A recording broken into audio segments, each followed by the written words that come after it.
Hello guys, good morning. Magtatanghali na pala. Coffee muna tayo. Mamaya may tayo. Papawis tayo may hapon dyan sa may Quezon City. Pero kagabi nag-live tayo, nag-reels tayo.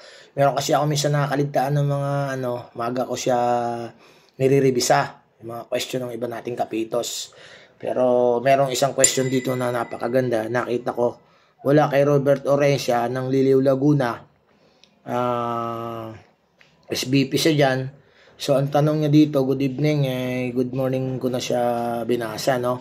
Si Rebel, question po.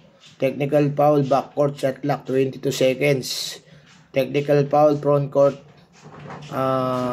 shot clock, 10 seconds na lang po.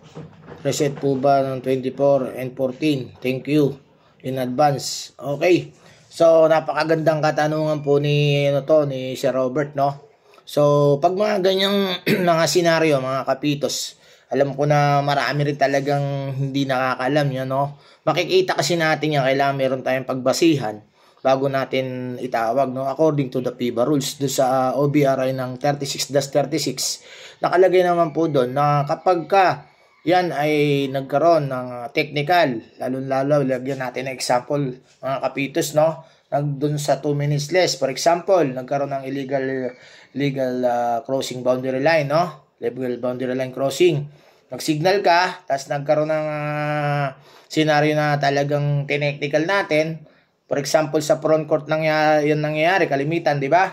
Pagka pinili nila yung throw-in sa front court, doon sa extended ng 3-point line. So, kapag yan ay 13 seconds na lang, according to sa rules natin, na technical natin, ang shot clock niyan ay magiging 14. Yun po yung unang kasagutan ko doon sa tanong ni Sir Robert, no? Kapag yan naman ay napili niya doon sa backcourt, nag-illegal boundary crossing line din tayo, signal. At ang shot clock naman po ay, for example, ay below 24 o sa backcourt nangyari. So, i-reset natin sa 24. So, ganun lang po yan, Sir Robert, no? So, para po sa kaalaman po ng mga iba nating kapitos na nagsisimula pa lang din mag-referee, kapag kaganyan, na technical po, front court, 24 po reset, backcourt, 14, backcourt 24. Kapag double technical, recorded lang din po yan.